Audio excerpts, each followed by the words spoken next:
ओम नमो भगवते वासुदेवाय। श्रीमद् भागवत महात्म्य, पहला अध्याय। देव ऋषि नारद की भक्ति से भेंट। सच्चिदानंद स्वरूप भगवान श्री कृष्ण को हम नमस्कार करते हैं, जो जगत की उत्पत्ति और स्थिति और विनाश के हेतु तथा आध्यात्मिक, आदि देविक और आदि भौतिक तीनों प्रकार के तापों का नाश करने वाले हैं। जिस समय श्री सुखदेव जी का यज्ञोपवीत संस्कार भी नहीं हुआ था तथा लौकिक वैदिक कर्मों के अनुष्ठान का अवसर भी नहीं आया था, तभी उन्हें अकेले ही संन्यास लेने के लिए घर से जाते देखकर उनके पिता व्यास जी विरह से कातर होकर पुकारने लगे, बेटा बेटा तुम कहाँ जा रहे हो। उस समय वृक्षों ने तन्मय होने के कारण श्री सुखदेव जी की ओर उत्तर दिया था, ऐसे सर्वभूत हृदय स्वरूप श्री सुखदेव मुनि को मैं नमस्कार करता हूँ। एक बार भगवत कथामृत का रसास्वादन करने में कुशल मुनिवर सौनक जी ने नैमिषारण्य क्षेत्र में विराजमान होकर महामति सूत जी को नमस्कार करके उनसे पूछा। सौनक जी बोले, सूत जी, आपका ज्ञान अंधकार को नष्ट करने के लिए करोड़ों सूर्य के समान है। आप हमारे कानों के लिए रसायन अमृत स्वरूप सार गर्भित कथा कहिए।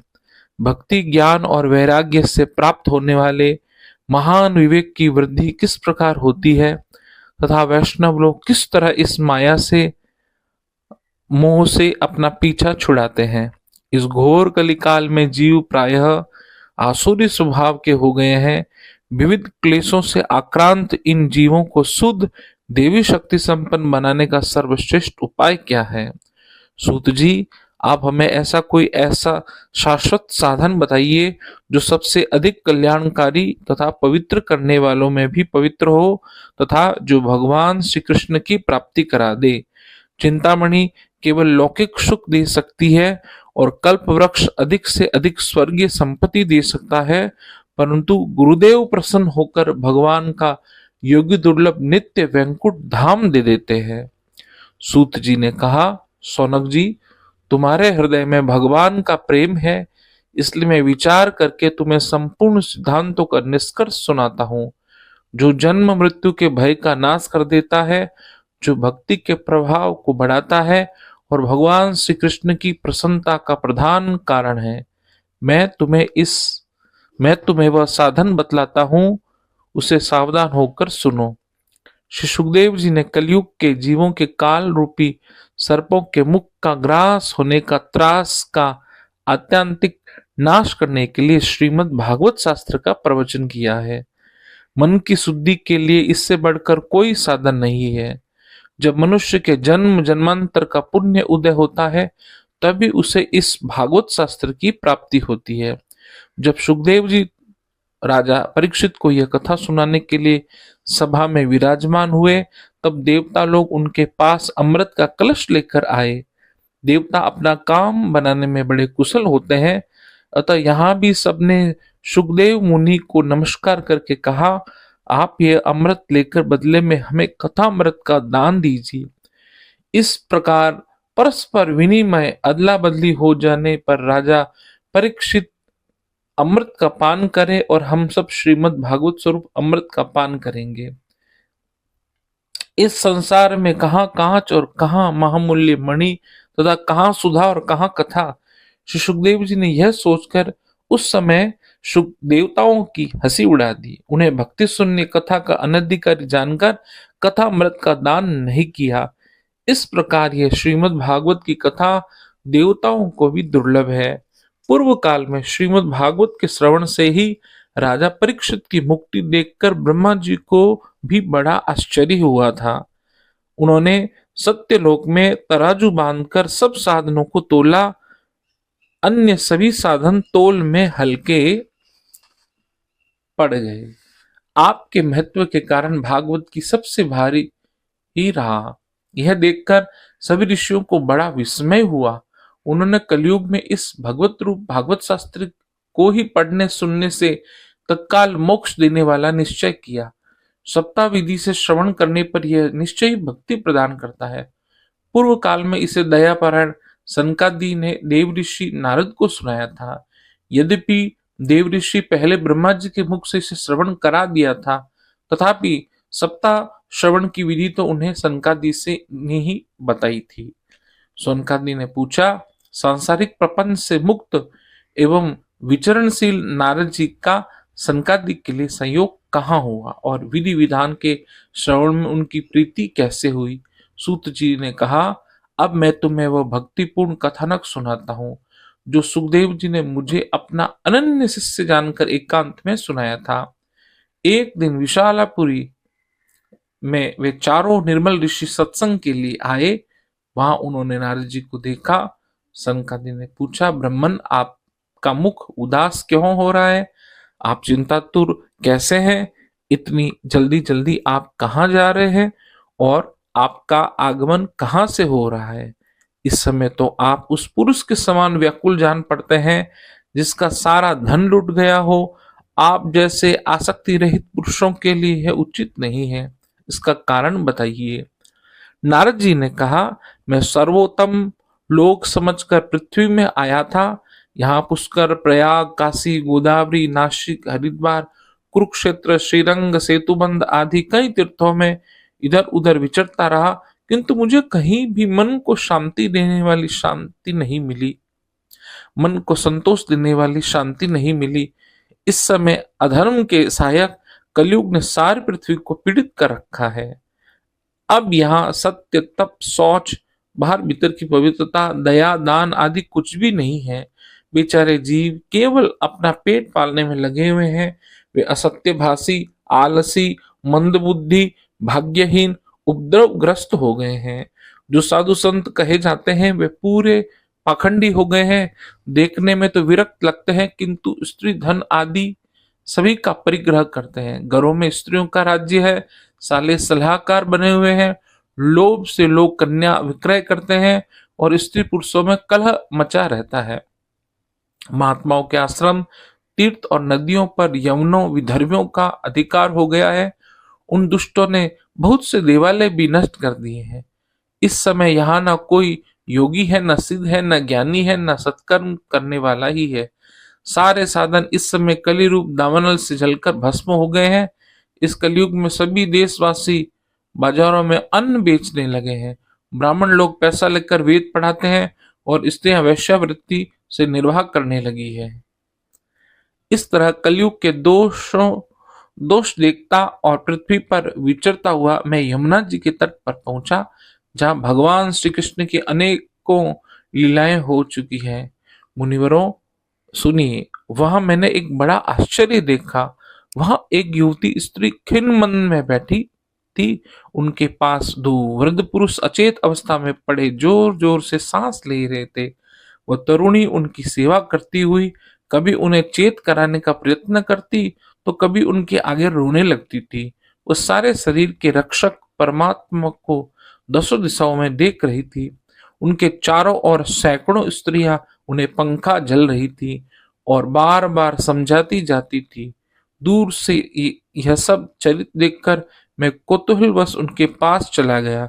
मुझे देखकर वह युवती खड़ी हो गई और बड़ी व्याकुल होकर कहने लगी। युवती ने कहा, अजीब आत्मा जी, क्षण भर ठहर जाइए और मेरी चिंता को भी नष्ट कर दीजिए।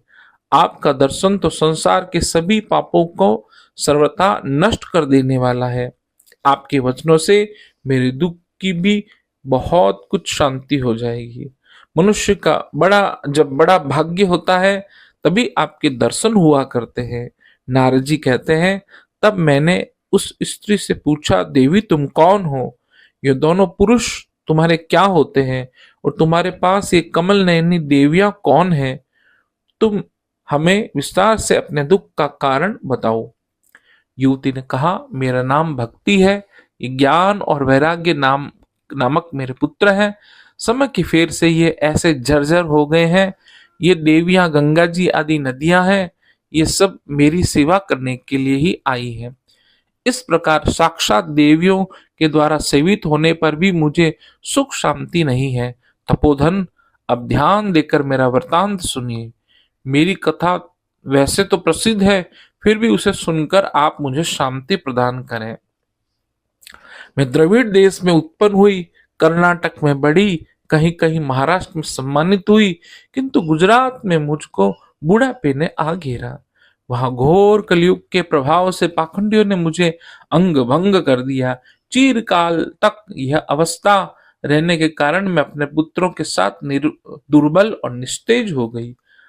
अब जब से मैं वृंदावन आई, तब से पुनः परम सुंदर स्वरूपवती नव युवती हो गई हूँ।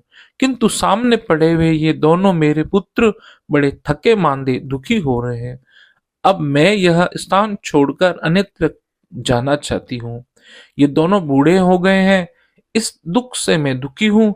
मैं तरुणी क्यों हूँ और ये दोनों मेरे पुत्र क्यों बूढ़े क्यों? हम तीनों साथ साथ रहने वाले हैं, फिर यह विपरीतता क्यों? होना तो यह चाहिए कि माता बूढ़ी और पुत्र तरुण। इसी से मैं आश्चर्यचकित से अपनी अवस्था शोक करती रहती हूँ। आप परम बुद्धिमान एवं योग निधि है, इसका क्या कारण हो सकता है, बताइए। नारद जी ने कहा, साध्वी, मैं अपने हृदय में ज्ञान दृष्टि से तुम्हारे संपूर्ण दुख का कारण देखता हूँ। तुम्हें विषाद नहीं करना चाहिए, श्री हरि तुम्हारा कल्याण करेंगे। सुत जी कहते हैं, मुनिवर, नारद जी एक क्षण में इसका कारण जानकर कहा। नारद जी ने कहा, देवी सावधान होकर सुनो, ये दारुण कलयुग है। इसी से इस समय सदाचार, योग मार्ग, तप आदि सभी विलुप्त हो गए हैं। लोग शठता और दुष्कर्म में लगकर अघासुर बन रहे हैं। संसार में जहां देखो वहीं सत्पुरुष दुख से म्लान है और दुष्ट सुखी हो रहे हैं। इस समय जिस बुद्धिमान पुरुष का धैर्य बना रहे वही बड़ा ज्ञानी और या पंडित है। पृथ्वी क्रमशः प्रतिवर्ष शेष जी के लिए भार रूप होती जा रही है। अब यह छूने योग्य तो क्या, यह देखने योग्य भी नहीं रह गई है और ना इससे कहीं मंगल ही दिखाई देता है। अब किसी को पुत्रों के साथ तुम्हारा दर्शन भी नहीं होता। विषय अनुराग के कारण अंधे बने हुए जीवों से उपेक्षित होकर तुम जर्जर हो रही थी। वृंदावन के संयोग से तुम फिर नवीन तरुणी हो गई हो। अतः ये वृंदावन धाम धन्य है, जहां भक्ति सर्वत्र नृत्य कर रही है। परंतु तुम्हारे इन दोनों पुत्रों का यहाँ कोई ग्राहक नहीं है, इसलिए इनका बुढ़ापा नहीं छूट रहा। यहाँ इनका कोई आत्म सुख, भगवत स्पर्श जनित आनंद की प्राप्ति होने के कारण ये सोते से जान पड़ते हैं। भक्ति ने कहा, राजा परीक्षित ने इस पाप रूपी कलयुग को क्यों रहने दिया? इसके आते ही सब वस्तुओं का सार न जाने कहाँ चला गया। करुणामय श्री हरि से भी यह अधर्म कैसे देखा जाता है? मुने, मेरा यह संदेह दूर कीजिए। आपके वचनों से मुझे बड़ी शांति मिली है। नारद जी ने कहा, बाले, यदि तुमने पूछा है तो प्रेम से सुनो। कल्याणी, मैं तुम्हें यह सब बताऊंगा और तुम्हारा दुख दूर हो जाएगा। जिस दिन भगवान श्री कृष्ण इस भूलोक को छोड़कर अपने परम धाम को पधारे, उस दिन से यहाँ संपूर्ण साधनों में बाधा डालने वाला कलयुग आ गया। दिग्विजय के समय राजा परीक्षित की दृष्टि पड़ने पर कलयुग दीन के समान उनकी शरण में आया। भ्रमर के समान सारग्राही राजा ने यह निश्चय किया, इसका वध मुझे नहीं करना चाहिए, क्योंकि जो फल तपस्या, योग एवं समाधि से नहीं मिलता, कलयुग में वही फल श्री हरि कीर्तन से ही भली भांति मिल जाता है। इस प्रकार सारहीन होने पर भी उसे एक ही दृष्टि से सारयुक्त देखकर उन्होंने कलयुग में उत्पन्न होने वाले जीवों के सुख के लिए इसे रहने दिया था। इस समय लोगों के कुकर्म में प्रवृत्त होने के कारण सभी वस्तुओं का सार निकल गया है और पृथ्वी के सारे पदार्थ बीजहीन भूसी के समान हो गए हैं। ब्राह्मण केवल अन्न धन के लोभवश घर घर एवं जन जन को भागवत की कथा सुनाने लगे हैं, इसलिए कथा का सार चला गया। तीर्थों में नाना प्रकार के अत्यंत घोर कर्म करने वाले नास्तिक और नारकी पुरुष भी रहने लगे, इसलिए तीर्थों का भी प्रभाव जाता रहा। जिनका चित्त निरंतर काम, क्रोध, महान लोभ और तृष्णा से तपता रहता है, वे भी तपस्या का ढोंग करने लगे हैं, इसलिए तप का भी सार निकल गया। मन पर काबू न होने के कारण तथा लोभ, दंभ और पाखंड का आश्रय लेने के कारण एवं शास्त्र का अभ्यास न करने से ध्यान योग का फल मिट गया। पंडितों की यह दशा है कि वे अपने स्त्रियों के साथ भैंसों की तरह रमण करते हैं, उनमें संतान पैदा करने की ही कुशलता पाई जाती है। मुक्ति साधनों में वे सर्वथा अकुशल है। संप्रदाय अनुसार प्राप्त हुई वैष्णवता भी कहीं देखने में नहीं आती। इस प्रकार जगह जगह सभी वस्तुओं का सार लुप्त हो गया। यह तो इस युग का स्वभाव ही है, इसमें किसी का दोष नहीं।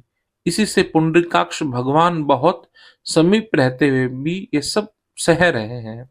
सूत जी कहते हैं, सौनक जी, इस प्रकार देव ऋषि नारद जी के वचन सुनकर भक्ति को बड़ा आश्चर्य हुआ। फिर उसने जो कुछ कहा उसे सुनिए। भक्ति ने कहा, देव ऋषि आप धन्य हैं, मेरा बड़ा सौभाग्य था जो आपका समागम हुआ। संसार में साधुओं का दर्शन ही समस्त सिद्धियों का परम कारण है। आपका केवल एक बार का उपदेश धारण करके कयादु कुमार प्रहलाद ने माया पर विजय प्राप्त कर ली थी। ध्रुव ने भी आपकी कृपा से ही ध्रुपद प्राप्त किया था। आपके सर्व मंगल